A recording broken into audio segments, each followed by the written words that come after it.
আসসালামু আলাইকুম রহমতুল্লাহি ওবারাকাত।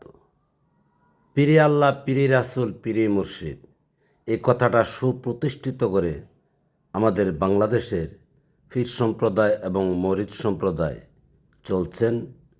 আর এটা প্রতিষ্ঠিত করেছেন লালন সাজিন একটা গানের কলি থেকে, যিনি মুর্শিদ তিনি রাসুল, খুদা ও সে হয়। এই কথা লালন কয় না, কোরআনে সে কয়। এখন আসুন, লালন সাইজির বাণীটা ভিন্ন, কিন্তু পীরেরা যা প্রতিষ্ঠিত করেছেন, অর্থাৎ ভক্তের 24 ঘন্টা ধ্যান খেয়াল পীরের জন্য। কারণ পীরে আল্লাহ, পীরকে যে যত ধ্যানে খেয়ালে চোখে চোখে দেখবেন বা রাখবেন, সে ততটাই আল্লাহর কাছে নত বা আল্লাহ তার প্রতি সন্তুষ্ট, এমনটা বোঝাচ্ছেন। আবার যে যত বেশি পীরকে স্বপ্নে দেখবেন, সে স্বয়ং আল্লাহকে দেখেছেন।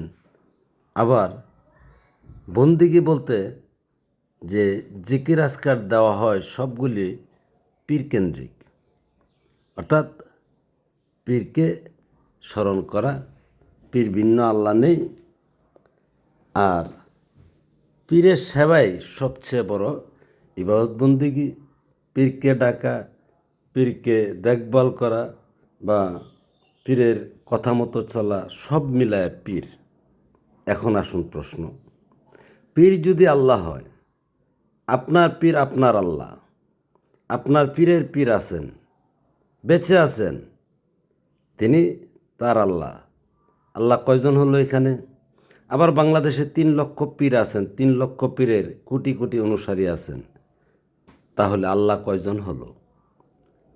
কারণ আল্লাহ তো, কোরআন সাক্ষ্য দিচ্ছেন আল্লাহ একক, কিন্তু এখানে তো অগণিত। যাক, তর্কের খাতিরে তাও যদি না বলি, এখন আপনি আপনার জীবন, যৌবন, অর্থ, সম্পদ, সমস্ত কিছু আপনার পীরের জন্য, আপনার পীরের পায়ে দিয়ে দিয়েছেন। কারণ আপনি আল্লাহকে মানেন, অর্থাৎ আপনার আল্লাহ পীর। কিন্তু আপনার পীরের যে আল্লাহ বেঁচে আছেন, আপনার পীর কি যাবতীয় কিছু আপনার পীরের কাছে দিচ্ছেন? দেখুন না একটু ভেবে। কারণ এই প্রথাটা আমাদের ভারতবর্ষে হাতে গোনা 3-4টা দেশে আছেন। বাংলাদেশ, ভারত, পাকিস্তান, কতিপয় আফগানিস্তানে থাকতে পারে। এছাড়া কিন্তু বিশ্বের অন্যান্য দেশে এই পিরালি সিস্টেমটা নেই। তা আরও দূরে যদি চিন্তা করেন, ইউরোপ, আমেরিকায়, ওইখানে মুসলমানই কম। আর যদিও মুসলমান আছে, টোটালি পিরালি নেই। ওই দেশে কোন আল্লাহ পরিচালনা করেন? এমনটাই কি নবী রাসূলের বিধান? সব কিছু পীর, সব কিছু যদি পীর হয়, তাহলে নবী রাসূলের বিধানটা তো পীরই হওয়ার কথা ছিলেন। নবী রাসূল কেন হলেন? কারণ লালন সাইজির কথা মুর্শিদ আরবি শব্দ, যার অর্থ পথ প্রদর্শক। পথ প্রদর্শককে আল্লাহ। তো পথ প্রদর্শক কার মাধ্যমে প্রকাশ দেন? রাসূলের মাধ্যমে।